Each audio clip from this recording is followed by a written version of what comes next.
बुधवार वार था, वृष राशि, रजनीपति उच्च क्षेत्रीय था। स्वागत में धर्म संस्थापक के वो स्थित नक्षत्र रोहिणी था। प्रभु श्री कृष्ण के चरणों में कोटि कोटि वंदना, उनकी आराधना करते हुए आज जन्माष्टमी है। आज उस अजन्मा का जन्मदिन है। तो अजन्मा का जन्मदिन भारतीय संस्कृति क्यों मनाती है? ये भारतीय मनीषा है, क्योंकि प्रभु का जो इशारा था हमारे भीतर वो गुण विकसित हों, हम लोग समूह में इकट्ठा हों, साथ साथ हम लोग मिलकर बैठें और उन गुणों की चर्चा हो। तो जिस शुभता की हम चर्चा करते हैं, शुभता हमारे भीतर बढ़ने लगती है। आज हमारे यहाँ पागल विक्षिप्त हैं, क्योंकि एक मैं हमेशा बात करता हूँ, एक स्थूल कथा होती है, स्थूल कथा के भीतर प्राण भरा जाता है, एक उसमें रहस्य भरा जाता है। उस रहस्य का नाम है अध्यात्म। उस अध्यात्म से हम हमारे भीतर की जो परम संभावना है उस ऊंचाई पे हम जा सकते हैं।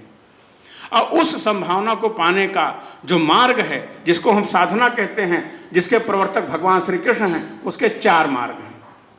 पूरे परमात्मा का चतुर्भुज रूप है। 4 मार्ग से हम, 4 दरवाजों से हम परमात्मा के आंगन में प्रवेश कर सकते हैं। पहला मार्ग है कर्म का मार्ग। हम लोग सभी जिंदगी में कर्म करते ही रहते हैं, लेकिन अगर कर्म में ही डूब जाएं तो यहाँ सब कुछ परमात्मा का है। कर्मण्येव अधिकारस्ते मा फलेषु कदाचन। तो हम कर्म से ही परमात्मा की झलक आने लगेगी। इसलिए फल की आशा नहीं करना है, कर्म में ही डूब जाना है हमको। कर्म, इसको कहते हैं कर्म का मार्ग, कर्मयोग। दूसरा है हमारा ज्ञान का मार्ग। हम कार्य कारण, किसी भी घटना का कोई न कोई कारण है, उस कारण में सोचतम प्रवेश करते चले जाएं तो हम विवेक पे पहुंच जाते हैं, प्रज्ञा पे पहुंच जाते हैं। तो वो भी हमारे लिए मुक्तदायी है। वो भी हम अपने, उसको कहते हैं साक्षी का मार्ग, वहाँ पे हम पहुंच जाते हैं जाके, जो हमारी चरम बिंदु है, जो हमारी परम संभावना, उसको हम छू जाएंगे। फिर जाके परमात्मा के आंगन में यूँ कहा जाए हमारा प्रवेश हो जाएगा। और तीसरा मार्ग है प्रेम का मार्ग, प्रार्थना का मार्ग, भक्ति का मार्ग।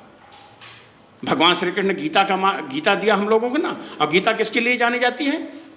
कर्म के मार्ग के लिए, ज्ञान के मार्ग के लिए, भक्ति के मार्ग के लिए। तीनों मार्गों का निरूपण है पूरी तरह से उसमें। और चौथा मार्ग अभी बताऊंगा, उसमें गीता में उसका भी निरूपण है। और अब उसकी मैं चर्चा करूं यहाँ पे थोड़ी सी आपको। भक्ति की मार्ग, भक्ति का मार्ग का अर्थ होता है अपने आप को अस्तित्व के प्रति समर्पित कर दो। वो हम पहले गुरु को चुनते हैं, गुरु के माध्यम से, फिर अस्तित्व के माध्यम से, लेकिन उसका मार्ग है सरेंडर का मार्ग। इसीलिए गीता का सार जो है एक श्लोक है। वैसे 700 श्लोक हैं गीता में, 18 अध्याय हैं, 700 श्लोक हैं, लेकिन 18वें अध्याय का 66वां श्लोक भगवान श्री कृष्ण से कह रहे हैं, सर्वधर्मान परित्यज्य एक मामेकम शरणम ब्रज अहम तो सर्वपापेभ्यो हो मोक्ष इच्छाम माँ सोचा माँ सोचा माँ सोचा। मैं तुझे मोक्ष की तरफ ले चलूँगा, समर्पित हो जा हम में। तू बहुत कुछ कर्मकांड क्या करेगा, कितना गोरख धंधा पालेगा, कितना कर्म करेगा, तो हम में समर्पित हो जा। तो समर्पण का मार्ग है। और चौथा मार्ग है, उसको कहते हैं योग का मार्ग या ध्यान का मार्ग। योग कहा जाए तो उसके प्रवर्तक है पतंजलि, और ध्यान है महात्मा बुद्ध। इसीलिए आप बुद्ध को कृष्ण से अलग नहीं कर सकते, आप कृष्ण को कबीर से अलग नहीं कर सकते, नानक साहेब से अलग नहीं कर सकते, या कहा जाए सूफी फकीरों से आप अलग नहीं कर सकते। क्योंकि जो भी मार्ग हैं, हम परमात्मा के आंगन में उसी तरह पहुंच जाते हैं। अनेकों मार्ग से होते हुए वहीं पहुंच जाते हैं जाके। आप अगर ज्ञान की पराकाष्ठा पे होंगे तो आप प्रार्थना के पराकाष्ठा के मार्ग को छू जाएंगे। इसलिए प्रेम योग कर्मयोग साथ साथ पहुंच जाते हैं बराबर, दोनों हम वहीं, मार्ग हमारा, मंजिल हमारी वहीं पहुंच जाती है जाके। लेकिन एक चीज़ बताएं आपको, प्रार्थना का मार्ग बड़ा सुगम मार्ग है, आम संसारी का मार्ग है वो। तो कर्मयोग और भक्ति योग का बड़ा गहराई से संसारियों के लिए हमारे बहुत ही ज़्यादा उसका महत्व है। और उसी के माध्यम से हमारी संभावना है कि हम हंसते गाते हुए, हंसव्या खेलव्या धर्व्या ध्यानम, हंसते गाते हुए, प्रेम प्रार्थना करते हुए, अपना लौकिक जीवन निभाते हुए हम परमात्मा के मार्ग में प्रवेश कर सकते हैं। अमृत को अपने पा सकते हैं जिसकी कोई मौत नहीं है। क्योंकि अगर धरती पे मौत ना होती, धर्म पैदा ना होता। तो भगवान श्री कृष्ण पूरी संहिता है उनके पास, पूरा निरूपण कर देते हैं अर्जुन के माध्यम से वो पूरी मानवता को हमारी, कि तुम जो आपको कर्म मिला हुआ है, अगर इसमें डूब जाने की तुम्हारी क्षमता है तो तुम पा जाओगे। भीनी भीनी रे चदरिया, कबीर कहते थे, राम रस भीनी। ये कमरी नहीं बिन रहा हूँ मैं, वो परमात्मा की मैं इबादत कर रहा हूँ, उसमें डूब रहा हूँ मैं। और दूसरा मार्ग है ज्ञान का मार्ग, साक्षी का मार्ग, जैसा मैं बता रहा था। लेकिन ज्ञान साक्षी का मार्ग बुद्ध का मार्ग है जरूर, लेकिन उस साक्षी के मार्ग में आप जितने भी बुद्धिमान होंगे तथाकथित, आपके लिए सबसे सुगम मार्ग होगा वो। लेकिन वो थोड़ा सा रूखा सूखा मार्ग है। और प्रेम प्रार्थना और भक्ति का मार्ग बड़ा आनंद से भरा हुआ मार्ग है। ऐसे कहा जाए जैसे मधुबन में यात्रा करनी हो आपको, और इसीलिए मधुबन कहते हैं, वृंदावन कहते हैं भगवान का जहाँ प्रादुर्भाव हुआ श्री कृष्ण का। मथुरा में पैदा हुए, लीला उनके वृंदावन में हुई, तो इस तरह से ब्रजभूमि पे जो लीला किए उसको वृंदावन कहते ही हैं, क्योंकि वो लालिश से भरा है, प्रेम प्रार्थना से भरा है। आपको कहीं हटना नहीं है, जो आपके भीतर छिपा हुआ इत्र है प्रभु उसी को दिखार देते हैं कि जो तुम्हारे जीने का आधार है, जिस तल पे तुम जी रहे हो उसी तल को अपने बढ़ा लो और परमात्मा तक यात्रा कर लो। इसलिए भगवान श्री कृष्ण सबसे ज़्यादा सार्थक हैं। परम गुरु ओशो समझाते हैं भगवान श्री कृष्ण हुए तो अतीत में हैं, लेकिन सार्थक भविष्य में होंगे। अभी बांसुरी बजाता हुआ धर्म धरती पे पैदा नहीं हुआ, लेकिन भगवान श्री कृष्ण की देशना देखिए आप। हमारे यहाँ तो संत गाते हैं कि बंसी यहाँ बजाने वाला चक्र सुदर्शन धारी है, बच्चा बच्चा राम यहाँ का, बिटिया जनक दुलारी है। नहीं, एक तरफ रणक्षेत्र में वो चक्र सुदर्शन लेते हैं, लेकिन नहीं, बाद में कहते हैं प्रेम की बांसुरी पे तुमको आना तुम्हारा जीने का आधार है। अब तुमको मैं एक बात बता दूं, क्योंकि वीडियो बहुत लंबा हो जाता है, सबका हमारे कल्याण उसी से छिपा हुआ है, तो एक मैं कथा के साथ में अपनी बात को पूरी करूँ। भगवान श्री कृष्ण के बारे में है कि भगवान श्री कृष्ण प्रेम और प्रार्थना का मार्ग होता है जो भाव से भरा है, जो संवेदना से भरा है। अपने आप को सरेंडर कर दे परमात्मा के मार्ग में, तो उसको सब कुछ मिल जाएगा, परमात्मा में मिल जाएगा। तो भगवान श्री कृष्ण क्या है? परमात्मा के स्वरूप हैं। तो उनको पाने के लिए बड़ी प्यारी कथा, देखिए आप, स्थूल कथा क्या कह रही है। सत्यभामा उनकी पत्नी है, वो नारद से पूछती है कि नारद अगले जन्म में भगवान श्री कृष्ण को पाना हो तो क्या करूं? नारद ने कहा बड़ा सरल सा उपाय है, आप हीरे का, जवाहरात का, मोतियों का दान दे दीजिए, उतना जितना भगवान श्री कृष्ण का वजन है अगले जन्म में पा जाएंगे। सत्यभामा ने क्या किया, एक पलड़े पे बिठाया भगवान को, दूसरे पलड़े पे सारा अपना हीरा जवाहरात जितना राजमहल में था सब ला के रख दिया, लेकिन पलड़ा जरा सा ऊपर नहीं हुआ।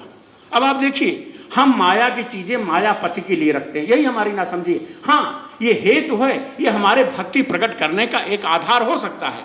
जैसे आप देखिए, मिठाई रखी गई है, फल रखे गए हैं, ये हमारे दिए जलाए गए हैं, अरे जो परम प्रकाश है उसकी हम दिए से उपासना कर रहे हैं। लेकिन भक्त की भावना है कि जो कुछ भी हमारे सामने है तो दीयमस्तु गोविंदम तुभ्यमेव समर्पये। वो एक समर्पण का एक यहीं से यात्रा है, उसकी एक करीना है ये, लेकिन हम इसी में अटक जाते हैं जाके।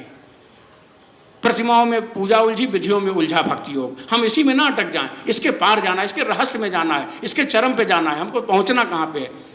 तो कथा आती है कि पलड़ा जरा सा ऊपर नहीं हुआ पूरे हीरे जवाहरात से, लेकिन रुक्मिणी पूजा करके निकल रही थी, तुलसी दल था उनके हाथ में।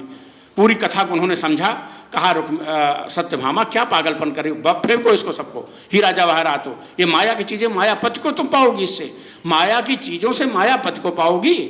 अरे तुम्हारे जीने का आधार हैं, लेकिन इसके पार जाना है तुम्हें। तो क्या किया उन्होंने, प्रेम से प्रार्थना किया, तो दीयमस्तु गोविंदम तुभ्यमेव समर्पये। एक तुलसी दल पलड़े पर रखा, पलड़ा फट से ऊपर हो गया। प्रबल प्रेम के पाले पड़कर प्रभु को नियम बदलते देखा, उनका मान भले टल जाए लेकिन भक्त का मान न टलते देखा। ये है कथा परमात्मा की। तो हमारे यहाँ भजन उठते हैं कि बांधा था द्रौपदी ने तुझे चार तार में, कुब्जा ने तुझे बांध लिया पुष्पहार में, कुब्जा ने तुझे बांध लिया पुष्पहार में। तो हमारे भक्त की प्रार्थना है कि जो कुछ भी है उसके पास, लेकिन विदुरानी कहते हैं प्रेम से छिलका खिला रही थी, लेकिन जो भाव से प्रार्थना से भरा है, परमात्मा को भाव प्रार्थना पसंद है। इसलिए हमारे यहाँ कव्वाली गाते हैं लोग, जब रो रो के कोई बंदा इल्तिजा करेगा। अरे रामकृष्ण परमहंस कहते थे पूजा के लिए चलो, अगर आंसू गिरने लगे तो पूजा की थाल रख दो, गंगा जमुना प्रकट हो गई, तुम्हारी पूजा स्वीकार हो गई। जितनी भावना हमारी जग जाए, हमारे अंदर की संवेदना जग जाए और प्रार्थना भक्ति में परिवर्तित हो जाए, वो उतना हमारा मंगल होगा। भगवान श्री कृष्ण के माध्यम से मानवता हमारी यही गुण सीख रही है, क्योंकि जब तक मनुष्यता है जब तक प्रेम प्रार्थना है। अब बिना प्रेम प्रार्थना के मनुष्य यंत्र हो जाएगा, जैसे आज हमारे यहाँ हो रहा है यंत्र। हम खूब विकसित होते जा रहे हैं, रोटी कपड़ा मकान की तरह तरह सुविधाएं जुटा ले रहे हैं, लेकिन क्या रहा, नशे की तरफ घूमते चले जा रहे हैं। हमारा मन विक्षिप्त तरीका ले रहा है, अराजक तरीका ले रहा है। अभी मैं एक रहस्य बताऊं यहीं पे आपको। भगवान श्री कृष्ण रात को पैदा हुए। भगवान श्री कृष्ण रात का पैदा मतलब होता है, रात का मालिक होता है चंद्रमा। रजनीपत उच्च क्षेत्रीय था, वृष राशि का चंद्रमा। और चंद्रमा किसका कारक है मैं पहले समझा चुका हूँ, मन का। और चंद्रमा कारक है प्रेम का भी। तो अब सब देखिए आप, जब आपका मन चलेगा प्रेम बीच में रहेगा, जयमर प्रेम का रहेगा, तो आप विक्षिप्त पागल नहीं होंगे कभी। लेकिन अगर बिना प्रेम का आपका मन चलता रहा तो आप डिप्रेशन में जाएंगे, एंजाइटी में जाएंगे, तनाव में जाएंगे। इसीलिए प्रेम पे इतना जोर है। साधु सहज आसकी नहीं, ढाई आखर प्रेम का पढ़े तो पंडित हो। तो हमारे भीतर जो संभावना है, जो हमारे भीतर प्रेम प्रार्थना का इत्र छिपा बैठा है, वो जगह हमारा और हमारे भीतर का वो जगे और हम परमात्मा की प्रार्थना के माध्यम से अपने चरम स्वरूप को पा जाएं। सबका खूब खूब मंगल हो, सबका खूब खूब मंगल हो। जन्माष्टमी के माध्यम से योगेश्वर भगवान श्री कृष्ण की खूब खूब कृपा बरसे, सब अपने अपने कर्म से, ज्ञान से, ध्यान से और प्रार्थना और भक्ति से परमात्मा को रिझाएं, परमात्मा को पाएं, अपने अमृत तत्व को पा जाएं, भारतवर्ष में पैदा होने की सबकी सार्थकता हो जाए। हरि ओम तत्सत, हरि ओम तत्सत, हरि ओम तत्सत, हरि ओम तत्सत।